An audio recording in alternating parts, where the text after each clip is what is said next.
Hi, welcome back to Positive Horizons Coaching. As I mentioned, I would be looking at emotional resilience this week, but specifically for men. Because so many men, the world teaches that they need to stay silent, stay strong, and carry everything alone. But real resilience isn't about holding it all in. It's about understanding your emotions, knowing your limits, and allowing yourself to be supported.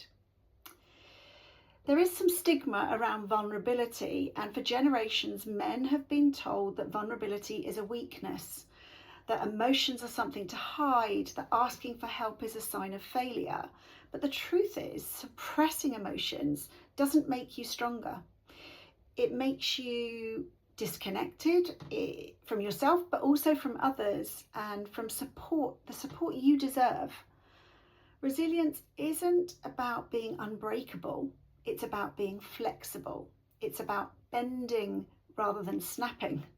It's about knowing when to pause, when to speak, and when to reach out for help.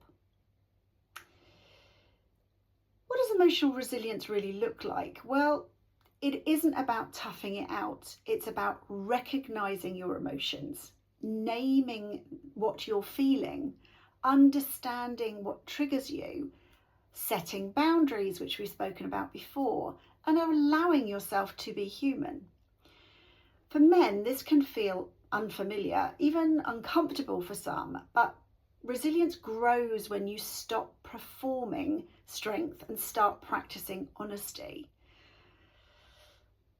If we look at how to support the men in our lives or people that we care about, whether it's your partner, a friend, a parent, or simply someone who cares, you can help create a space where men feel safe enough to open up.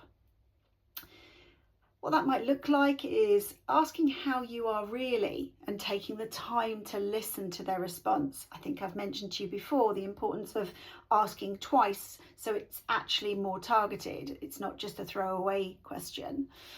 Listening without fixing. You're not there to solve all their problems, but you're there to recognize that they're struggling and give them the space to open up and talk about it. Normalizing emotional conversations, so not reacting with any judgment, just listening and comforting, giving them that space, as I said, to really talk openly. The other thing is to encourage rest. It's not just about productivity, it's about taking a moment for themselves, taking a breath, grounding into themselves and feeling calmer. Reminding them that they don't have to carry everything alone is another vital point, that they don't have to be alone in what they're feeling, because if they're sharing it, that is lifting some of the burden. And support doesn't need to be loud. Sometimes it's just about being present, being there, listening. Take a moment to reflect. Where in your life do you need more resilience? Where do you need more honesty? And who in your world might need a little extra support this week? I'm sure you will think of somebody. The signs are there, but you've not perhaps had the time or the space to think about it. Try and find some space this week to think about that. Emotional resilience is not about being invincible. It's about being real.